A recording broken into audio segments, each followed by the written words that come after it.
Hey guys, welcome back to my channel.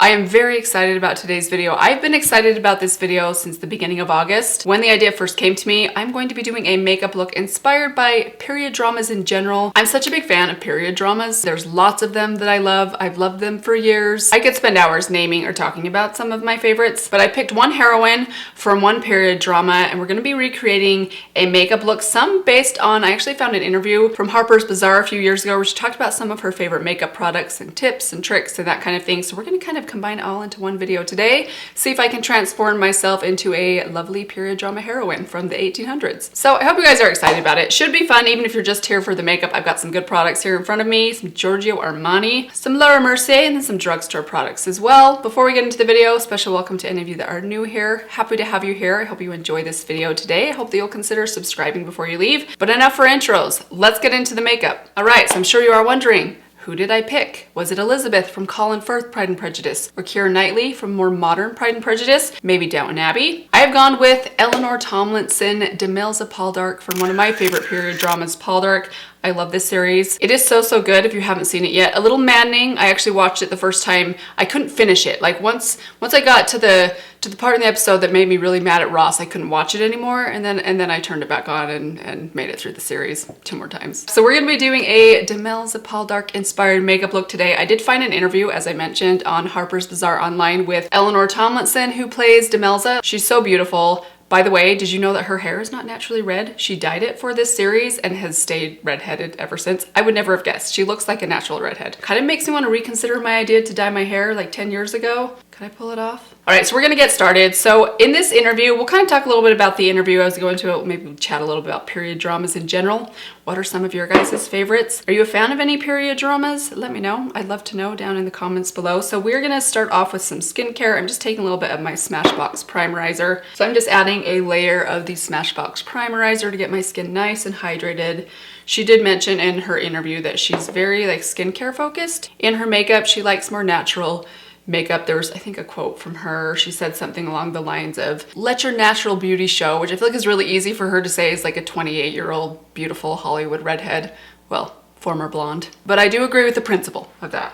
Just maybe not so realistic for us that are over the age of 40. Let's move into a bit of bronzing first. I want to do my kind of contour bronze first so it looks a little bit more natural and it's kind of a little bit less pronounced. So we're going to take my Charlotte Tilbury Cream Bronzer. I'm going to apply a good amount of this because we are going to be covering it up with a foundation. This is not really a tip that she gave, but as I was looking at some pictures of her, especially from the actual series, she doesn't look like she's wearing a lot of makeup. Like it looks like she might have some blush, lip balm, and mascara on. And I obviously want to wear more makeup than that, but I want it to look almost as if I'm not wearing much more than that. So I thought we could try this technique. I think I've only tried this once before, and I did this after I watched Scott Barnes do Tati's makeup. He did this technique, and it worked pretty well for me. I did it with some Wet n Wild products back then. This was like an old video. So I'm not even too worried about how well this is blending. I just want to get a good amount of it right here, so it kind of acts as like a natural sculptor. So the foundation that we're using is one of Eleanor Tomlinson's favorite foundations based on this interview, the Giorgio Armani Luminous Silk. I just have a sample of this foundation. They gave me 4 shades. I used the one, I think the second shade matched me. I used that one up a while ago. We're gonna try going with a lighter and a darker one, see if I can get a shade match for me. So this is the shade 2 and the shade 9. Okay, so there's the shade number 2, which looks a bit too light. Add a little bit of this kind of off to the side and we'll slowly start to blend these together until I get a good match for me. So we're gonna use a brush today. Okay, I'm gonna actually use my finger first to initially blend these 2 shades in. I probably went 2 parts shade number 2, 1 part shade number 9. So there it is. Let me just, that looks like it'll be about right. I actually have a pretty tan neck right now. I did self-tan a couple days ago. That's still showing up on my neck. So my neck is pretty tan. Makes it a little harder to find foundations that match me when I do have some tan. How many of you guys have tried out this foundation? I'm guessing a lot of you probably have if you try out high-end foundations because it's been raved about for years. I remember when I first started watching YouTube videos, I mean, this was years ago, a lot of YouTube people talking about this foundation. Back then it was way outside of my budget. Actually still kind of outside of my budget, which is why we're using a sample. But after I tried the first sample out of this, I thought about buying it because I did really like it. I don't know. Anytime a foundation gets up there above the $50 price tag, I have to think about it a little bit more, and generally I talk myself out of it. So, all right, want to add just a little bit of concealer where I need it, just right here on my under eye area. Actually, before I do that, I'm going to use a little bit of eyeshadow primer. I'm going to take the sample of my Pure Get a Grip eyeshadow primer, which sadly has been discontinued. I actually went searching for it the other day. It's too bad because I think this was a good one. Now I want to add a little bit of concealer. I'm going to take my Lancome Teint Idole concealer. I want just a tiny bit of this just where I need it. I don't want my makeup to look too heavy today, so I'm just putting this precisely on like the spots I need it rather than the areas that I need it. So I'm just using a little bit less. So my kids officially started school today.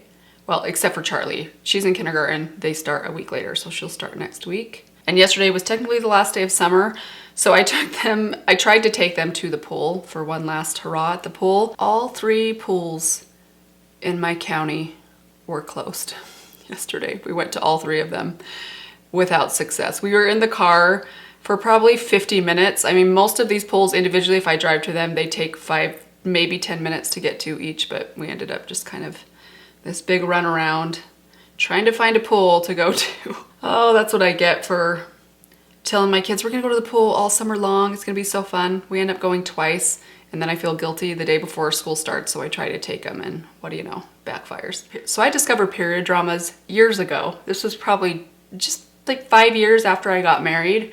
So, I mean, we're talking like 15 years ago. That's when I discovered the very first Pride and Prejudice, or what I consider the original Pride and Prejudice, the one with Colin Firth. How many of you guys have watched that show a million times over to where you know the opening theme song? And then I had a friend that introduced me to a couple other really good ones, like North and South. Little Dorrit, that's one that I don't think is very popular. Oh, who is in that one? The guy in that one is also in the newer Keira Knightley Pride and Prejudice. He's Mr. Darcy in that one, but he's originally in Little Dorrit, which is such a good one. It's really long. It's kind of hard to follow at the beginning because there's so many storylines going on together, but I love the actress in that one. I think she is so good. It's kind of a harder one to find. That's not one that I've found streamable yet. It's been a while since I've seen that one. Can't forget Downton Abbey. Sure, lots of you have seen Downton Abbey. I have kind of a funny story about Downton Abbey. I had a friend, this was probably like a year ago, that mentioned that she was watching Downton Abbey with her husband. I assumed she was probably rewatching it because it's been around for a while. She seems like the type that would have probably seen Downton Abbey before. Major spoiler. So if you haven't seen Downton Abbey and you would like to see it at some point, maybe fast forward through this video for a little bit, but I blurted out something about how I loved that show so much until Matthew died, and then I had a hard time watching it, and she was like, wait, Matthew dies? Oh my gosh, I felt so bad. Jane, I still feel bad about that. In case you're watching this video, I feel like I spoiled that show for you. I'm just gonna go with a little highlighter. We're taking my Laura Mercier highlighter, really natural, like imperceptible highlight, which I think is gonna be perfect for this Demelza look.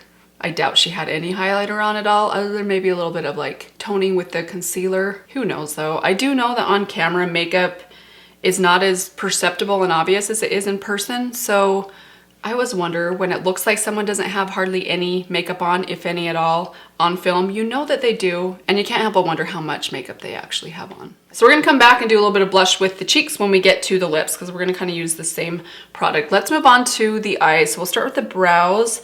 I wanna keep things pretty natural in the brows. We're gonna use my e.l.f. Brow Lift. I'm gonna put a good bit of this in my brows and kind of comb it through. This is a good one because it gets your brows really nice and upright. I just got done talking about this one, I think, in my last video, but if you thought the Brow Wiz, or wait, is that what, not Brow Wiz, Brow Freeze, I forgot the name of it for a sec. If you thought that one's a little too stiff for you, this one's a little bit softer. So while I'm doing my brows, let me scroll down. I've got my laptop here with the article pulled up with Demelza, or Eleanor Tomlinson. Go down to the In My Makeup bag you will find. She mentioned the Luminous Silk, which she said is her favorite foundation. She also said she likes the Giorgio Armani Neo Nude Blush, which I have never tried, nor do I really intend to try. Gotta pace myself with the Armani products. She also mentioned the Hourglass Brow Pencil, some silk brows that I've actually never heard of from My Kit Co. They're actually not that expensive. From Beauty Bay. $17. Might have to try that one. She did say she likes the Anti-Precision pencil from Kat Von D for a no-budge eyeliner. We might just use my Wet n Wild liner because I think it's just as good. Just kidding, I've never tried the Kat Von D one. That's for her lips. She loves any shade in the Rouge d'Armani Sheer collection. She also likes Hourglass lip products. And then she mentioned Burt's Bees. I do have a couple of Burt's Bees products. I was grateful to see that in that list. I was like, okay, nope, don't own that, don't own that. Yes, I do own some Burt's Bees lip balms. So we're gonna pull those out of storage and see if they work as good as something from Hourglass or Giorgio Armani. So I'm trying to do a natural brow, just draw a few individual brow stroke hairs. This is the Ardell Stroke-A-Brow. These pens are growing on me. I think I also mentioned that recently, but I feel like I'm getting better at using them, and I do like the more natural looking brow that they give you. And over to my spoolie. This is from ColourPop. Such a good brow spoolie. I love this spoolie. All right, brows are done. Let me just make sure before we go into the eyes that nothing is creased. So for my eyes, I want to use something creamy, more natural, not too shimmery, because I don't think that I haven't noticed any shimmer on Demelza's eyes as I've been watching Paul Dark, or really any period drama for that matter. Their eyes are pretty bare. Like, they don't look like they have a lot of eye makeup on. At most, maybe a little bit of mascara, and just something neutral all over the lid. So thought we could go with a cream product. I'm debating between the e.l.f. shadow sticks. I have 2 shades here. These are lightly shimmery, but they're not overly shimmery. But I'm also thinking about this. So this is a discontinued product from CYO. I don't use this very often because it does crease on me, but this has the prettiest shimmer quality to it. It's called their pigment paint, and this one is in the shade Champagne. Let me just show you guys a little swatch of this. It is somewhat shimmery, has a very soft shimmer quality to it. This would be a pretty cream highlighter, actually. I've never tried that. I should totally, let's do that a little bit. Ooh, that's pretty. Okay, so I kind of want to use this all over my lid because you see how it has that just very natural looking sheen, but I do want to put just a little bit in my crease first. So we're going to go with the No Budge shadow stick from e.l.f. This one is in the shade Metallic Mocha. I'm just going to smudge this on the back of my hand initially, then we're going to go in with a brush. Let's take this one from Cindy Grace. This is the, I think it's the contour shader. It's the angled brush from Cindy Grace. I'm just going to run this lightly in here, and we're gonna just very lightly tap this. Oh dear, that's darker than I was thinking it would be. Okay, I'm just gonna, before that sets down, I'm just gonna kind of smudge it out with my finger. Haven't you guys used these shadow sticks? I've never actually tried the Laura Mercier ones out. I've tried several other brands, including the e.l.f. ones.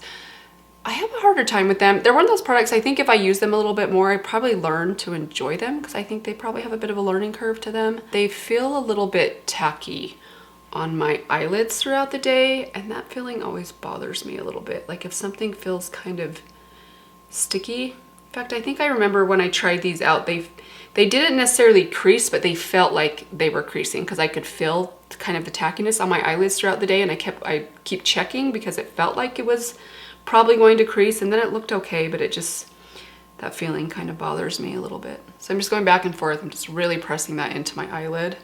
So it gives me just the slightest hint of a shadow.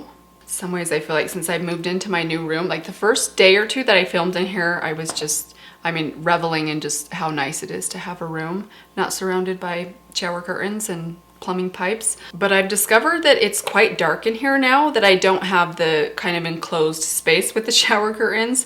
There's just not a lot of light down here with the small basement window in front of me, unless it's early in the morning and the lighting outside is just really nice and bright. So it's been a struggle. I feel like I'm starting all over with the YouTube thing. Like I had my lights figured out, and now I've kind of like back at square one. I'm sure it's not something you guys probably even notice that much, but I notice it like crazy. I'm over 40 now. I need good lighting.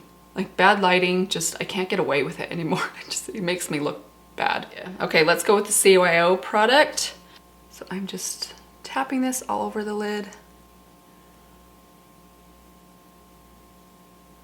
I have used this product once or twice before. It's been a while, but it doesn't really set down like most cream products do. Usually when something's this creamy, products like that typically really lock in place and do not budge, but this one kind of stays creamy, which is definitely going to cause some problems if you have issues with your eyeshadow creasing, as I would imagine most of us do. Just taking kind of what's left on my finger, small amounts, and just tapping it on that inner corner to try and build up a little bit more of that creamy product. We're gonna take this little precision brush from Rephr, the number 3 brush. If you don't like using your finger for your inner corner, which I imagine many of you don't, especially if you have nails, or if you worry about things like moving too far, especially when you're using a shimmer or something light, this is a great inner corner brush. We're gonna add a little bit of liner to my waterline. I'm gonna take my Simma Brown Now liner from Wet n Wild. I just want this right on this outer half of my upper waterline. I'm gonna try and line my lashes in an imperceptible way. We're gonna do it with this on the waterline, then I'm gonna come back in with the gel liner once we put my mascara on and kind of dot it along the upper lash line, kind of in between my lashes, to just make them look a little bit thicker without there being an obvious line. Okay, so I've got a couple mascara options here. I have the NARS Climax, which I feel like is relatively natural looking. This is probably one of my most natural looking mascaras, the Super Fan from Smashbox, or the Pat McGrath Fetish Eyes. This one I'll have to be a little light-handed with. This one really does make my lashes pretty intense, but I want to try, let's use this one and just be very soft with it, because I love the feathery effect that this one gives. Do you guys analyze people's makeup as you're watching shows? I do. I remember there was one scene from this show. I remember thinking to myself, wait a minute, she obviously has mascara on. There's no way they had mascara back in the, I don't know what year it was, 1800s probably. Before I go further, I'm just gonna take a clean spoolie. I'm gonna run it along the top just to make sure I don't have any clumps and my lashes look too long and artificial.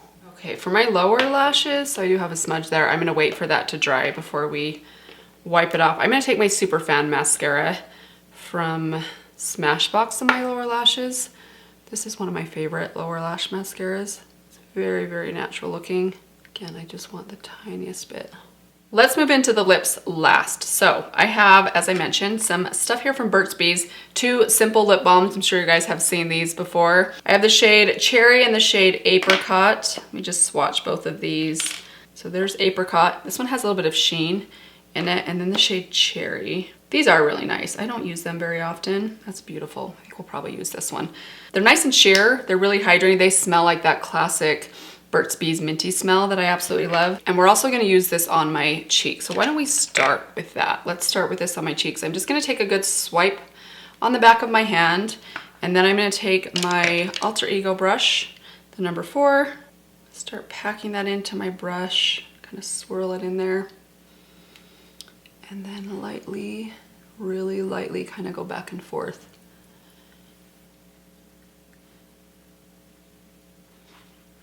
Oh, I also wanted to mention, she had a really interesting tip in this interview. Here it is. She says, I use a moisturizer beneath and on top of my makeup or my foundation. She says she uses the XYZ Smart Collagen Moisturizer. She says it's also gorgeous for adding moisture back into the skin over a foundation base. Using moisturizer to add in that dewy effect is one of the best tips I've learned from makeup artists.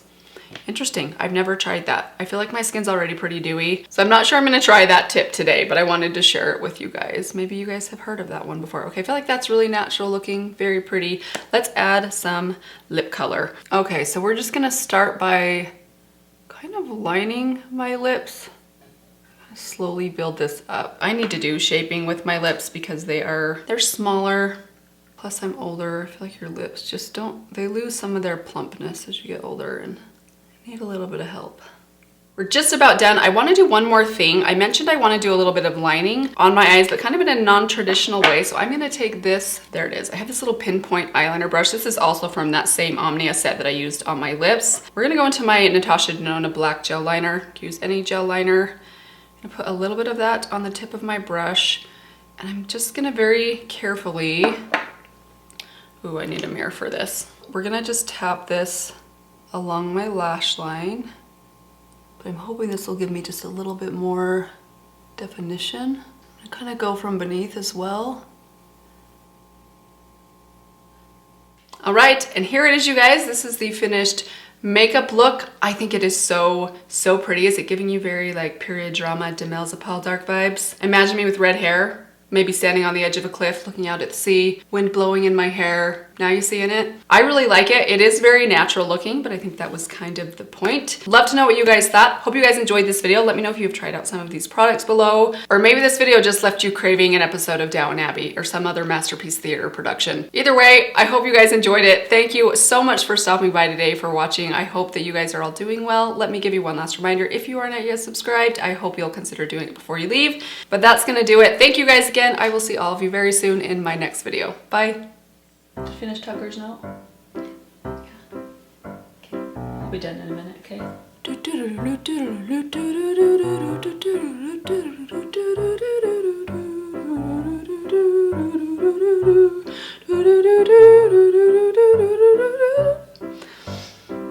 Something like that.